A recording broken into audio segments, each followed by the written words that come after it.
Hey, this is your girl Forever Trina coming back at you with another Married at First Sight review. But before I get started, please do not forget to like, comment, and subscribe and hit the notification bell so that when I drop a new video, you'll be the first to know. So actually, before we get into it, thank you guys who have commented already on my channel, who have left reviews, who have subscribed, who just watched it. If this is your first time here, welcome. And if you are here for a second, third, fourth time, not sure how many videos I have, but that many times, welcome back. I really appreciate all the love. My heart is full over here, so keep it coming, keep the love coming, and I will keep the videos coming as long as Married at First Sight is on. I have to find something else to review after this, so if you have any ideas, hopefully it's a show I like, drop it in a comment. All right, so let's get started. So this is season 14 again, episode 8, and the title is Striking a Balance. So there's 6 weeks left until decision day, and this is the episode where the couples are meeting their friends and family. I like this episode because it brings in, like, sometimes you don't really see the true personality coming out in a person until they're around their friends. It's kind of good to kind of see what that interaction is like, and then also for your friends to kind of chime in on kind of what they're feeling about your significant other. They may be picking up some things that you might not quite have picked up yet, especially with Katina. Sometimes I'm thinking things are going over her head, so she need the friends in her life. But anyway, we are not going to start with them. We're going to start with Alyssa and Chris. Why are we starting with Alyssa and Chris? Why Alyssa and Chris? Why are you still on the show? Last week you said you was divorced. Honestly, I thought that was going to be the last time we saw them. But then again, I know they got contractual, requirements and all that other good stuff. So maybe that's it. I don't know. But they on the show again tonight, y'all. They don't got too much airtime, but they definitely on the show. So with them, Chris is chatting with his mom. He kind of gives a recap of what happened with the wedding, what happened with the honeymoon, blah, blah, blah.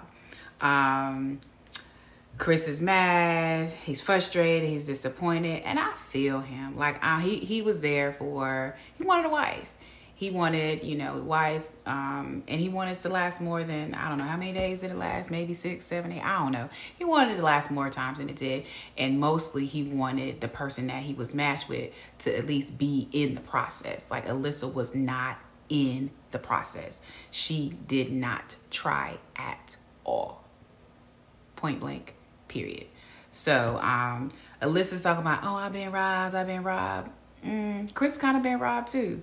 He wasn't even able to, he moved an apartment by himself, but he wasn't able to go through the full experience or experiment. So again, I feel bad for him.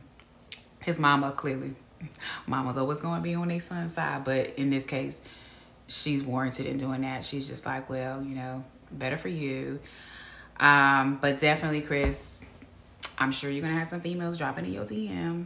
So don't you worry. Somebody's going to like your physical appearance, even though Alyssa did not.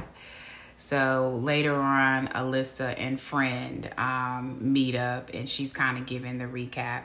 Every time I see Alyssa, like it like maddens me. Like I don't know, my blood pressure rises, and it's just this fury just comes up in me. I just can't stand to hear her talk. And I think it's because she's spewing all these lies. Like, she lies like nobody's business. I really do appreciate the producers. Thank you, producers.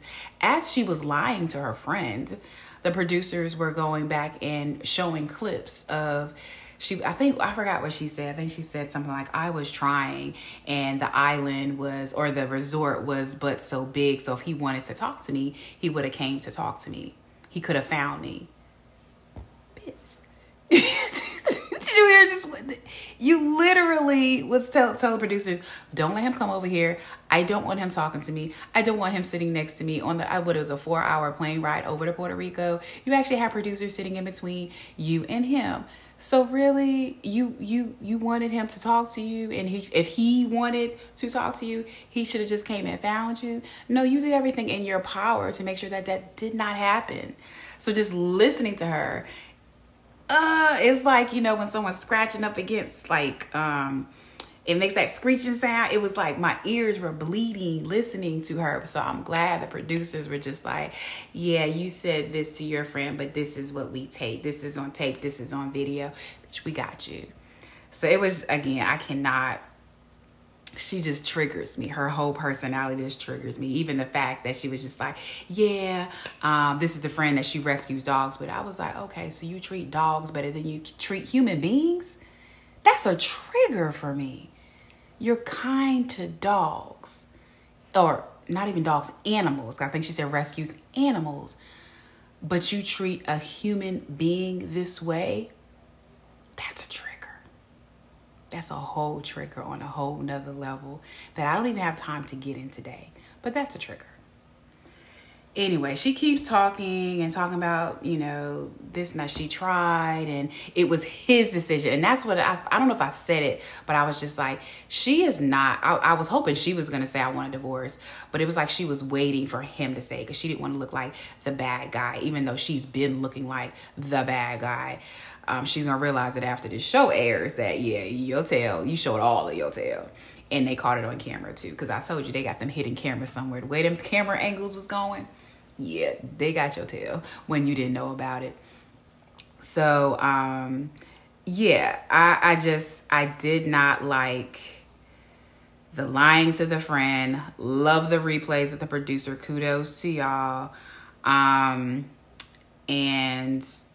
yeah, that was Alyssa's little 5 minutes of fame. I think the last thing she may have said was she's going to move. I think the producer asked her, what are you going to do now? She was like, oh, I'll move to Texas and find my cowboy. Go. Just go. And I think she even mentioned, but I'll speak to my psychic first. Your psychic, one thing, you need to hire a new one because this one clearly didn't work for you. But yeah, I'm just so done with her. I don't have any more words for her, but she's going to come back at the end of the episode when I'm talking about the little couple get together at the end. But it's going to be very brief because I don't have too many more words to say about her. Okay, so moving along, we have Lindsey and Mark. So Mark is having a conversation with one of his buddies. And I think the friend asked him, so what do you like about marriage? Mark is positive, which I appreciate. I'm just like, go ahead, Mark. You point out all the positive in Lindsey. So he's just like, she's caring. She's there for me. I like the fact that I could come home to somebody. She's supportive regarding his mom and his grandmother. So he was, saying all the good stuff. And then the real stuff came out. I'm just like, that's what we want to hear, Mark. What you really think about your marriage. And a lot of it is what we've already stated. She is controlling she's just controlling. She's too much. She's so much. It's going to come out later in the episode when the couples get together as a group. It's just her personality, and Mark is just not into that. Like, he has a big personality. I think even his friend, when his friend did a confessional, he was just like, I don't know if it's his friend, or maybe it was when they did the couple's dinner. Well, anyway, it was one of his friends. They were just like, they're not used to Mark being that low-key guy. He's usually, even Pastor Cal was just like, he's usually that larger-than-life guy, but he's with this chick who is larger than life, so he has to play his stuff down. So he's not himself. I don't like when I don't like it. It's like he can't, like when he said last week, and that touched my heart. I was just like, Mark, I'm so sorry. He was just like, I don't feel comfortable in my own skin. Like I don't know if he said I don't feel comfortable in my own skin. I don't feel good in my own skin. I don't feel like I'm in my skin. Something about some skin. But anyway, he don't feel like himself. And so that's not good when you're in a relationship and you can't be yourself. He literally has to die down so much to just, simmer out or just even out Lindsey's wildly high personality. So it's really sad that has to happen for him, and we can't really we can't see the full Mark. I wanted to see Mark the shark, and we have not seen that. So that's pretty sad. The one thing he did say was in his confessional, he was just like, if basically what I've heard other people say in past seasons, if this wasn't a marriage and they ran into this much difficulty in the beginning, they would be out. Yeah, I'm with you on that one. I'd be out too. But when it's a marriage, it's different. You sign on the dotted line. It's a different type of commitment. So you do try to stick it out. But yeah, all I can say is, I'm sorry, Mark. I'm so sorry, boo-boo. Oh, Jesus. So the next scene for them is the party. Mark and his eyes get so big. He already has big eyes. His eyes are so huge. And when he gets super nervous, they get bigger. And so I don't know if they asked him about the party or the scene of the party was coming up next. And he was like, I don't know what to expect. We'll see. And I'm just like, hard. But I get it because Lindsey is such a loose cannon. And so you don't know what to expect. Like, you literally do not know what to expect from her. So he's literally on eggshells like, I just want her to act right. I just want to please act right. Lord, please, just act right. That's literally, like, so his blood pressure probably on 10. Just wanted her to be, a normal human being in front of other human beings. So you could tell he was nervous about that. Their dinner or whatever was pizza, and I'm thinking, oh, they bought pizza. No, they was making pizza. Yo, I am not. If I'm invited to a party, a get together, that get together does not need to involve me cooking the food. I will bring a dish. We could have a potluck, but when I get there, for me to be making, I'm talking about they were kneading the dough. They'd up in there, like Papa John throwing up in the air and all that good stuff. I was just like, oh, so we ain't even eat for another hour or two. Okay. I wish I would have known that. I would have ate something before I came, but thank you for the heads up. So that was number one. I was just like, really? Ain't down for that one. And so, of course, they do what they do. They split up. She talks to his friends. He talks to her friends. Her friends were trying to give Mark advice. I don't know if it really worked. Honestly, I don't think it did work because later on in the episode, he tried to use it. It didn't really go so well. So, yeah. All right. That's all I have about them. Next couple is Christina and Elijah. They opened up with Elijah cooking. What? He in the kitchen. Thank you. Did you read the comments? Did you watch the reviews? Everybody was like, get your butt in the kitchen. You keep talking about her. What's wrong with your fingers? Y'all can get in together. Let's make let's make it a date. So I'm glad. I was actually happy to see his butt was in the kitchen. I said, thank you. Yes, appreciate you, bruh.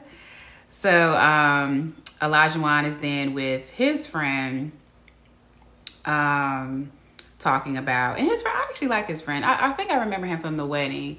He seemed pretty down to earth and had some solid comments. The things that I remember that came out of his mouth, they seemed pretty legit. But he seemed like he's a down to earth type of dude. But just one of the things that came out of Elijah, again, the stuff that come out of his mouth sometimes, I'm just like, you don't have to say everything you think, like, or say it in a different way. And I think even Pastor Cal said just the way he says things sometimes can just rub people the wrong way and rub Christina the wrong way. So one of the things he was talking about the Pastor Cal situation, about the intimacy, and he was like, yeah, basically Pastor Cal said break the ice, change your life. And I'm like, why you gotta say it like that? Like, to me, that's just, I don't know, it cheapens the act of intimacy. Like, your intimacy with your spouse should be a big thing, especially the first time you're together, them being together, being, married at first sight. That should be a big deal. It should be a special moment. So to cheapen it with that comment, like she's just some regular chick off the street, I ain't really like that. But again, he says, like, sometimes, like, he's a Sour Patch Kid. Sometimes he's sour, sometimes he's sweet. It's just like, sometimes I don't even know which one I'm gonna get.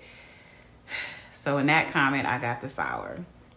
But he was explaining to his friend how he was nervous. His boy was kind of surprised, like, I ain't never seen him nervous to be with no chick. So he must really like her. He must, be really into her if he's nervous about her. Yeah. That's his boy's comment. I've still, because the after show last week, and someone mentioned it in a comment, and then I did watch the after show. Katina, the way Elijah mentioned it, he was like, the idea of not being intimate just yet was his idea. But then on the after show, Katina was just like, no, that wasn't his idea.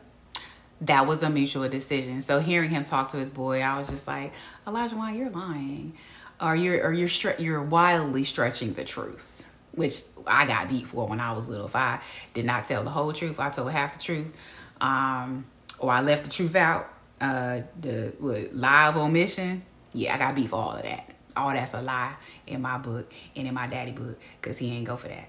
So in my head, I'm just like, he's trying to look back. He's trying to paint this good boy image. You already painted a bad boy image. We running with that one. So you can't really, we know you're not the good boy that you trying to portray. And then his boy was asking him, like, have you seen any red flags so far? The red flag that he pointed out, it was so dumb. I was like, that ain't no red flag. That ain't a red flag. Because I think he was just like, she came home. I think she went grocery shopping. He was like, she was gone for 2 hours and she came home with 1 bag. And he was like, where the rest of your groceries? And I'm just like, if you live by yourself, if you're single, there are times you go to the store and you come back with 1 bag. Then when I was single, I didn't go a full grocery shop. I literally, because I lived down the street from a grocery store. So sometimes, like, every time I came home, I would drop in to get something. I know that. And one time I lived down the street from a Target. Like, I was 1 minute away. So I was in Target like every other day. I was in Target every day. So that's just what you do when you're a single person. I'm just like, do you do a full grocery shop? It's like he has so many demands on what she should be doing as a wife. What should you be doing as a husband, Elijah? Let's talk about that. So that little red flag, and his boy was just like, bro, that ain't nothing. Like, you're overthinking it. Just chill out. Stuff like that. It's stupid. It's just, it'll work itself out. That is like the smallest thing that you should be worried about. If that's your red flag, then you good. So that was the conversation with his friend, and then Katina had a conversation with a friend. I actually like her friend. Her friend was super honest. So she was saying, because I didn't realize that was the same female that was when, after the wedding and they met with the family members before they went on their honeymoon, that was when her friend was there and he met with them. And so she was just like, yeah, first impressions was he talk a lot. And I was just like, yeah, he'd be like, and she was just like, I don't know if he was talking so much because he was nervous, or he was talking so much because he didn't want them to get any questions in. They couldn't really tell, but that was a red flag. Like, bruh, calm down. You just talking and talking and talking and talking and talking and talking and talking. And that's just what he does. It could be a nervous tick. I don't know, but that was something she mentioned. She was like, he talk a lot. And that's what I kept saying, like, past reviews. I was like, this bro, he talk a lot. And then she also said she didn't know if it was like fluff. And I think some of it may have been trying to make himself sound good and sound better than where he really is. And of course, I mean, it's a nervous situation. You don't know. You just met the chick. Now you meet her friends. And, they all 3 of them staring at you like, okay, we waiting for you to say something. And you feel like you're about to be interrogated, which, that's pretty much what they're there for.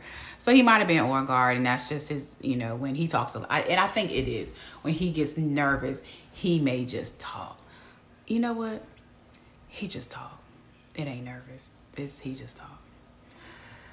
So that was so that was the start of that conversation.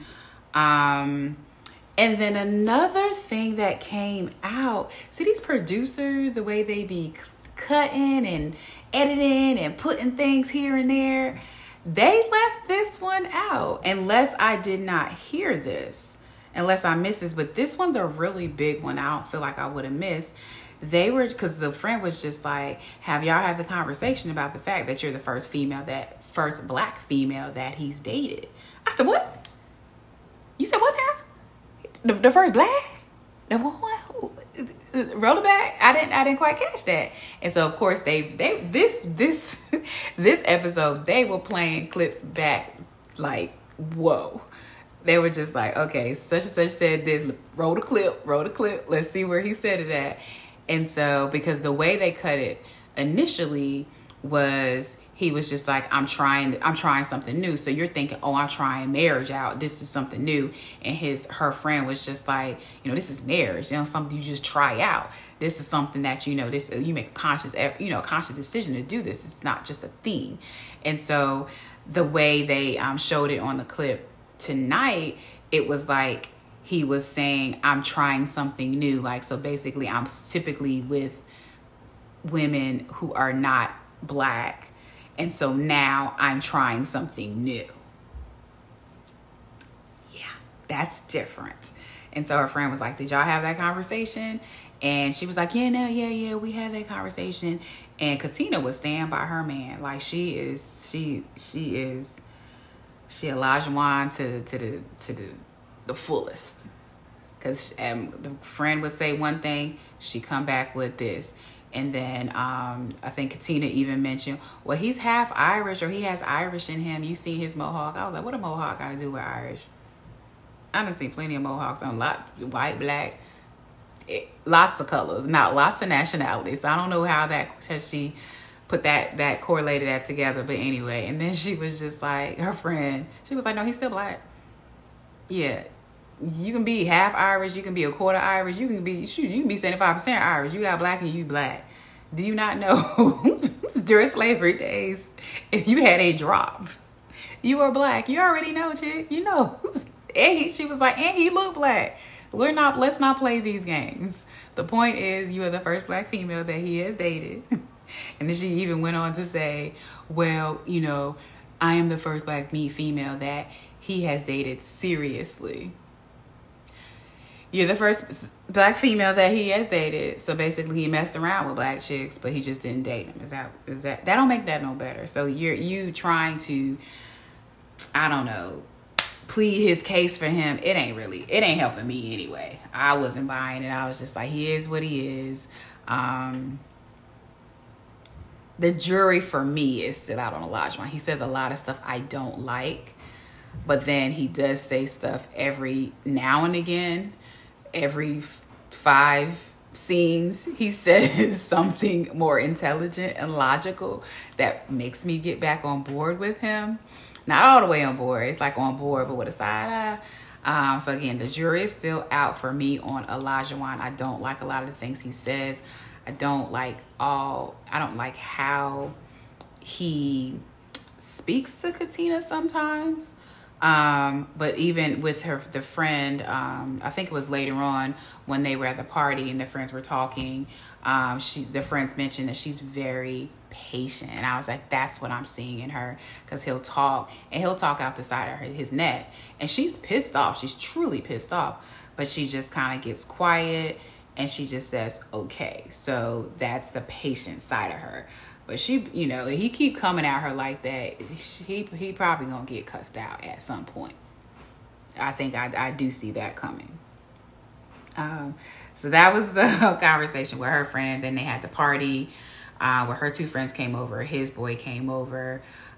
Initially, the friends, they were just like, nah, we don't like him. Our first impression of him was not good. So it just seems like the different groups of friends just did not have a good first impression of Elijah. Just like we didn't have a good impression of Elijah. So the feeling is mutual, friends. We see each other. So they talked, and by the end of the dinner, they seemed to be more on board with him. They gave him a little, some tips about her and how to interact with her and things he should not do and should not say. And then his boy did the same thing. I think she was asking, like, when he gets in these hyper modes or gets in his, I don't know, whatever he does, what she do. And he was just like, just be patient. He'll kind of, it's like a little child. A child is crying, just eventually they're gonna stop crying. Just when you try to sleep train a child, you be like, get up and you don't, rub them and play them and, rock them back to sleep. Let him cry it out. So basically his friend was like, let him cry it out. He'll get over it. He'll get back to, being normal.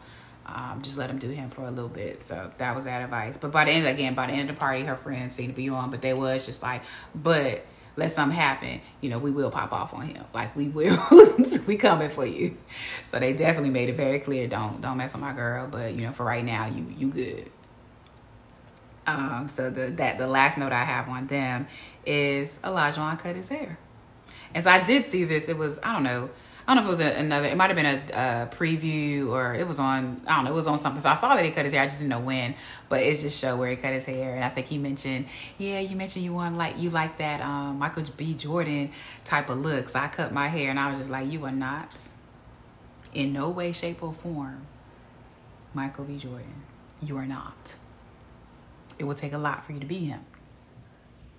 It'll take a lot for a lot of men to be him. So let's not do that comparison. But nice haircut, Elijah, and she seemed to like it. So good deal there. All right. So the next couple is Noy and Steve. So Noy, I guess as a housewarming gift, got, not Noy, but Steve as a housewarming gift got Noy a pooper scooper. Because he had mentioned in one of the past episodes, he was just, or I think it was last week when they introduced sushi, he was just like, so I got to pick up the poop with my hand? He was like, yeah, not down for that. I'm like, yo, bro, I'm with you. I don't do the pooping, picking up thing. I like people to pick up their dog's poop, yes. But me going down to pick it up, even with the plastic, yeah, I would have got the pooper scooper too. Good job. So next, Steve goes on to say he's trying to pull his weight around the house since he's not picking up a full-time job just yet. He still wants to do his part as far as the marriage is concerned. In my head, I'm just like, doing your part as far as the marriage is concerned means getting a job. So he's like cooking. But I'm just like, in order for the food to continue to be in the house, you need money. In order for money to still be in your bank account, you need a job. But he is doubling down on his whole not get a job. Like he is so, just like Noy is like, no, we having 3 kids. I don't want 1. I don't want 2. I don't want 4. I want 3 kids.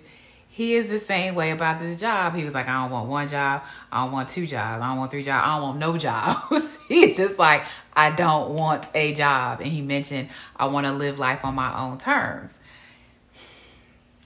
You can live life on your own terms when you are not married. When you are by yourself and when you're single, you can live life on your own terms. So he's basically saying that, I need someone who supports me, is down for me, is able to be adventurous and things like, so you want to be homeless. You want to be able to come and go you want to be single.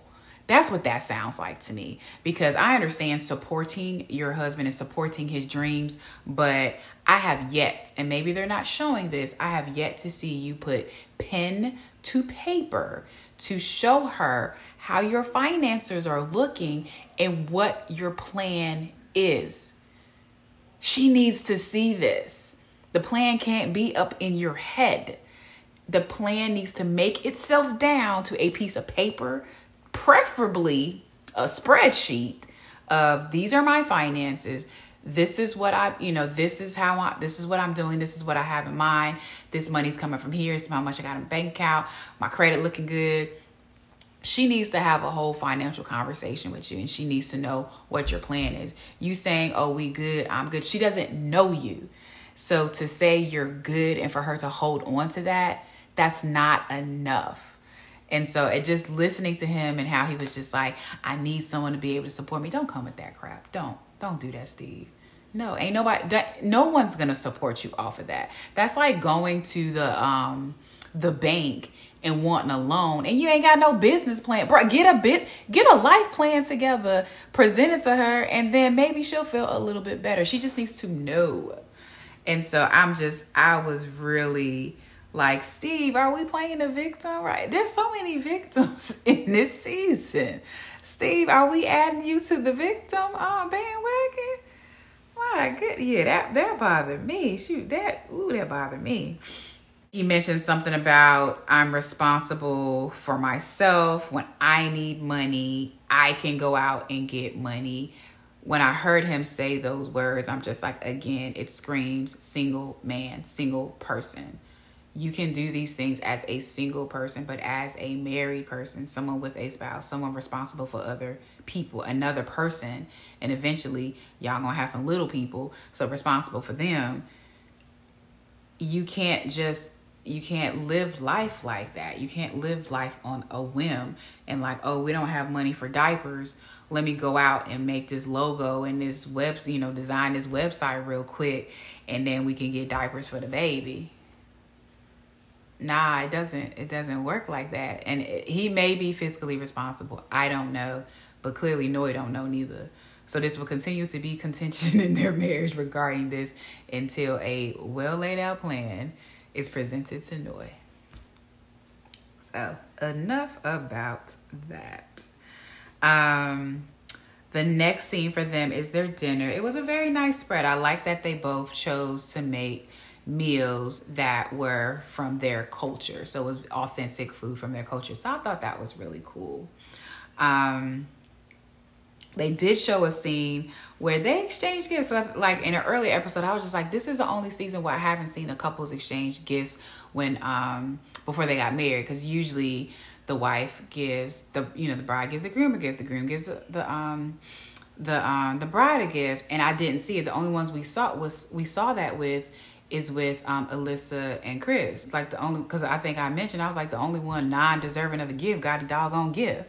But apparently they must have exchanged gifts because they played the clip back because they ended up exchanging like the same gift. They both had journals. So that was really cute. I would have been like, oh wow, there's something here. We have kindred spirits. We both, gave the other person a journal. So that was cool to see. Like, oh, they actually did exchange gifts. But just the way they do these editing, they be cutting things. I could say they put the top at the bottom at the top, the middle at the end. You don't be knowing what's going on. They gonna make a storyline if they don't do nothing else. They have us thinking one thing and something else done happen. But anyway, they exchange gifts. That's the point of that story. Last thing that happened with this couple was Noy. Something happened with her. Like the way it happened. So Steve had his confessional.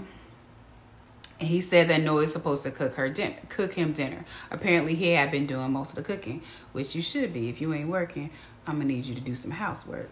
So apparently, she said she was going to cook from what he said. So she was cooking, and I think they had different noodles. I think he had regular noodles. She had, I don't know, gluten-free noodles, whatever it was.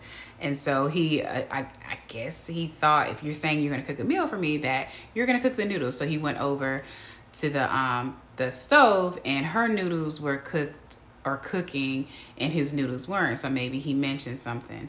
So then he put them on, and then I guess he walked away, and then he came back thinking, okay, since she's over here on the stove, she's looking at my noodles, and if they done, she'll take them off. So apparently she let them overcook, boil over, and he mentioned that to her. And then shortly after that, I think there was some words exchanged, very, very few words. I think she mentioned like, don't complain. And then she took her and Sushi, and they went out the door. And apparently she was gone for 24 hours. She ended up sleeping in her apartment. And Steve was just like, what happened? So she finally did come back, and they spoke, and she basically was just like, I'm cooking your food, but instead of just saying thank you, you're complaining. So it seemed like two different stories, because Steve was basically saying, you were supposed to cook for me, and then I had to go over there and put my noodles on, and then you didn't even watch the noodles, and and then hers was just like, I cooked for you and you didn't say thank you. So I don't really know what happened, but what I do know is you can't ghost your spouse. You cannot not answer the phone when your spouse calls. You cannot not text your spouse back when your spouse texts.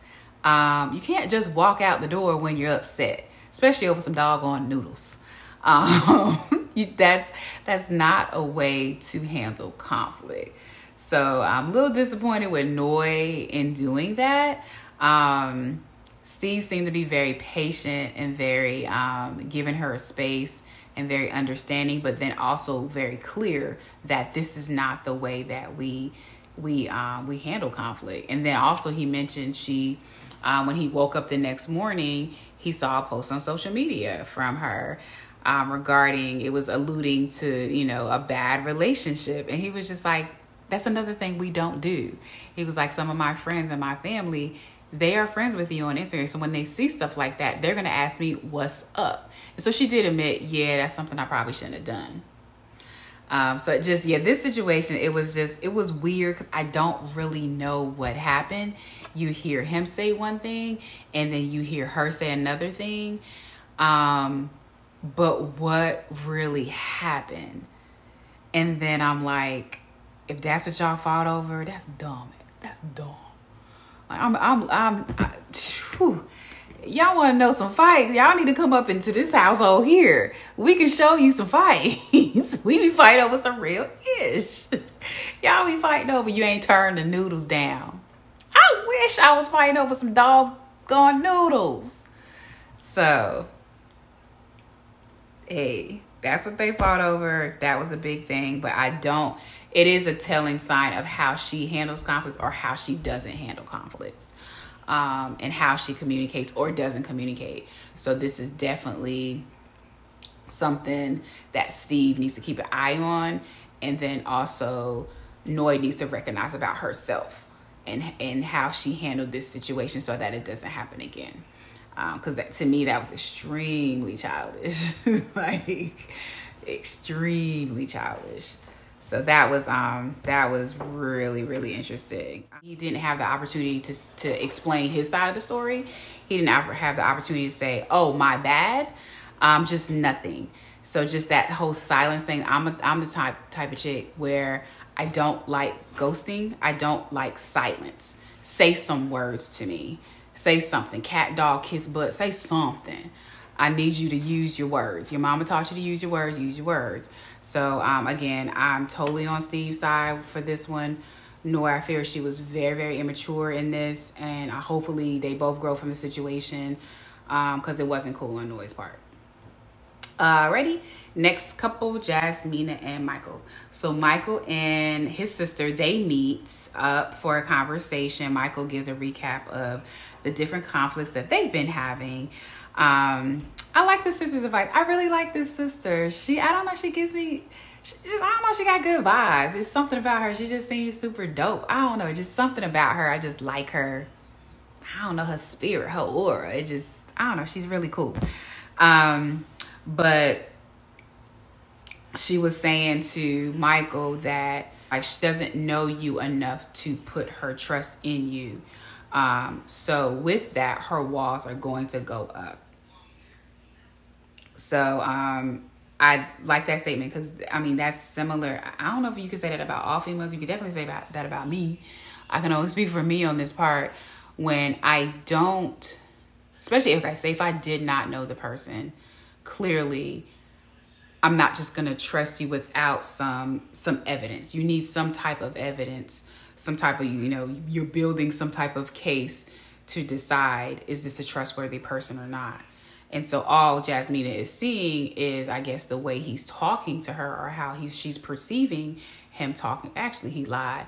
All she's seeing is how he lied to her and how he talks to her. So therefore she doesn't have anything to stand on as far as trust. So her walls automatically go up. So his sister, it seemed like she was basically like, in time, she'll get to know you. She'll get to know the real you. Her walls will start to come down. We'll see how that goes.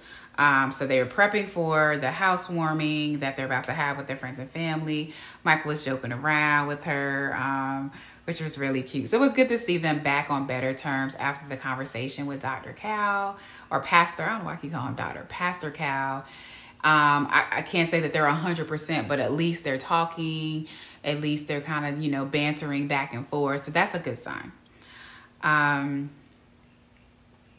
So then Jasmina meets up with her friend. Her friend gives really good advice.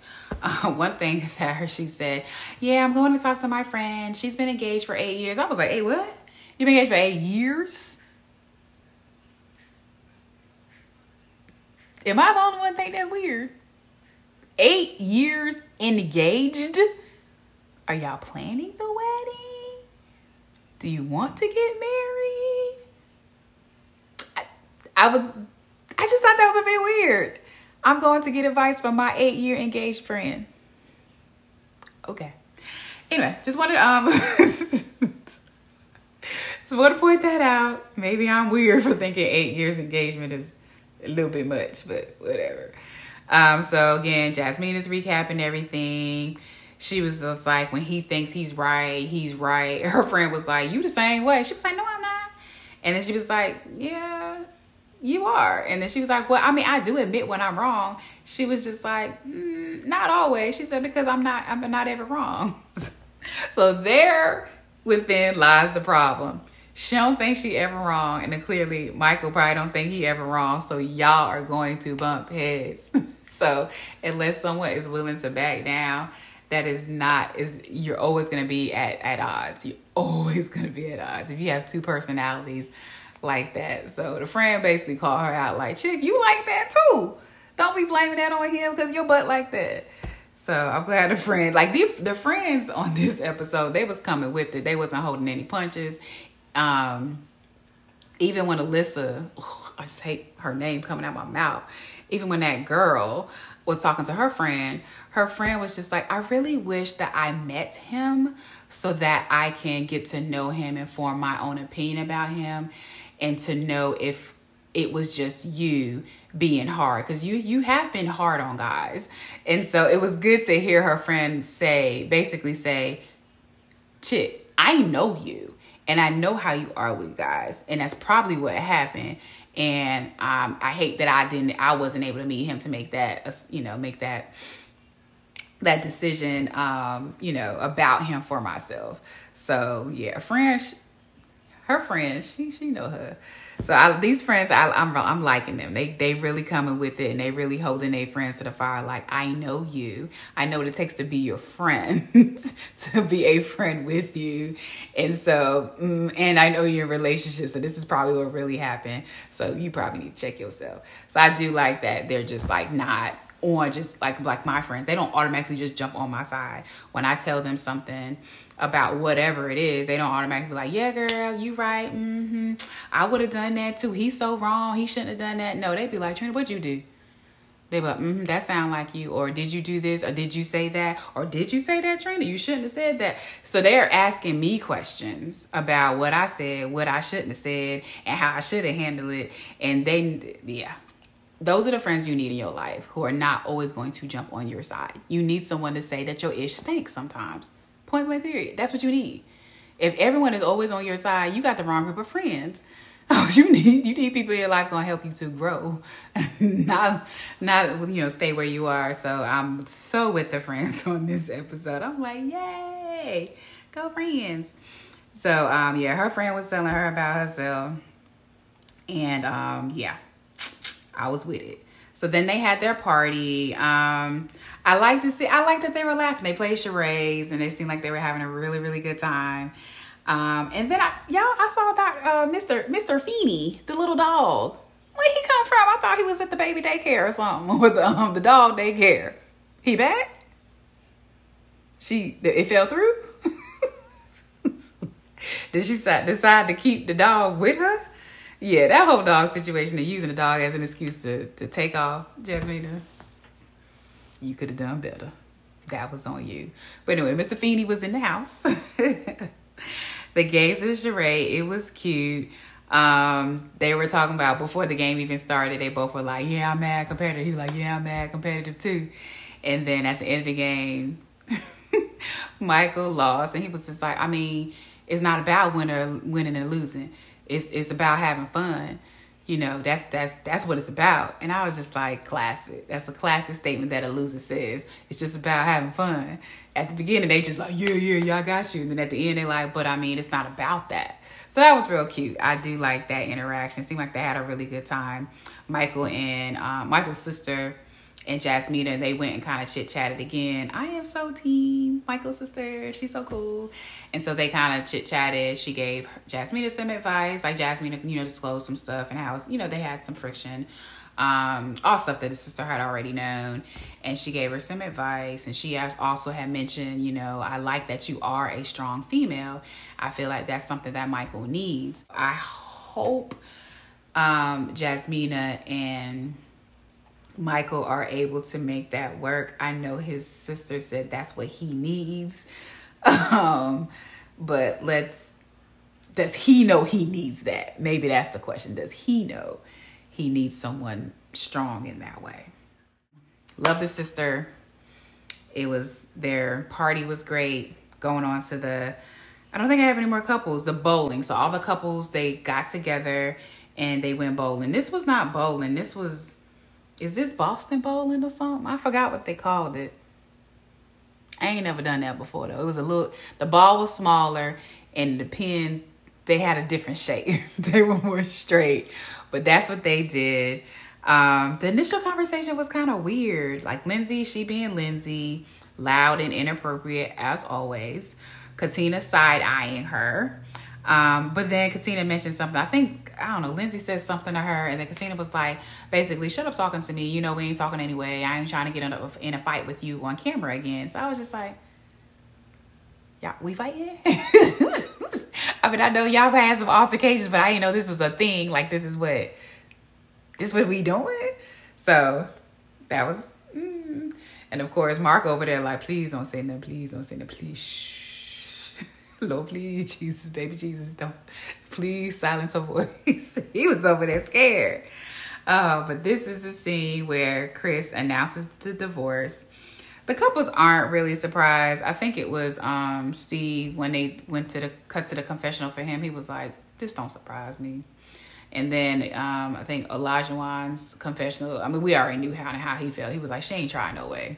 So I don't think it really surprised anyone. And then Alyssa over there fake crying like, this is not what I wanted to happen. Shut up. You didn't want it to happen. It would not have happened. And you would have put a little bit more effort in. So get them out of here.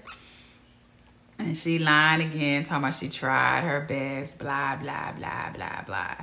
But anyway, I really hope this is the last time we see her. I have a feeling it's not going to be the last time we see her. I'm just tired of looking at her and listening to her. Again, she makes my blood boil. Everything just rise up for me. I just be like, anyway. So, Mark is trying to put into play what Lindsey's friend said. Basically, Lindsey's friend said, if she's being Lindsey, basically in that moment, tell her, I don't like how you're acting. This doesn't make me feel good, or basically express it in that moment. So he tried to do that. He did. Oh my gosh, he made the best effort ever. It's just like, okay, you trying to put that advice into action, but it didn't work though, because she went off at the mouth. Like she was Lindsey, and she was 100% Lindsey. And so Mark ended up walking away. Lindsey went into the bathroom. She's talking to the producer. I did not like, when you fight as a couple, you have to fight fair. That is marriage counseling 101. Fight fair. Don't hit below the belt. And so just some of the things that she was saying, like one thing when he was walking off and she was just like, yeah, go call your mom or something like that. He knows that he has issues with his mom and his grandmother. Those are sensitive topics. Don't pull the mama in there. Don't pull grandma in there. Don't do that. And then when she's in the bathroom, she's talking about his salary. She's talking about his house and the bug situation. And yes, all that happened, but it's kind of like, don't throw that in his face. Now, she didn't say that in front of him, and she was saying it to the producers, but I do not doubt she would not have said it in front of him. And so just that to me was just like, that's a low blow, Lindsey. That makes you look like a jerk. Like that's super jerkish. And so I was just not feeling Lindsey in that moment. And then she went on to say, yeah, let him go back to his bug infested apartment. I'm gonna go back to my side of town where I'm living it up good. If you was living it up so good, you wouldn't decided to get married. something wasn't working for you, so you decided to get married. So don't, run this dude in the ground. Yes, he got stuff going on with his house situation, the bug situation. It was unfortunate. Situation with his mom, unfortunate. All that's unfortunate. But to one thing, I think what triggered Lindsey was because he was just like, we need to be partners. And so she was basically like, partners, I put on a hazmat suit for you. I did this for you. You're seeing all the stuff that you did, but that's not necessarily what he wants and what he needs. So and then you don't want it to go tit for tat either. You don't want to, to keep score. Well, I'm doing this. What you talking about? I ain't doing this. I did all this for you and you ain't do this for me. It's not a take score type of game. And so y'all, this is all stuff I'm learning in marriage counseling. So I'm trying to counsel them through the TV. But yeah, I was just not down for Lindsey in that moment. She constantly playing the victims, hit below the belt. She gotta learn to fight fair. All the couples gotta learn to fight fair, honestly. So again, that was pretty much the end of the show. Let me know what you thought about this review. Let me know if any of you guys are like maybe in your first year of marriage. Like, how did that go for you guys? Did you fight like these couples are fighting? Did you have moments where you hit below the belt and you just like, ooh, my bad? Like, let me know. I kind of want to know your experience. I'm asking for a friend. All right, but thank you for listening to my review. Really appreciate you all. Don't forget to like, comment, subscribe, and meet me back here next week for episode 9 of Married at First Sight. Thank you, and bye.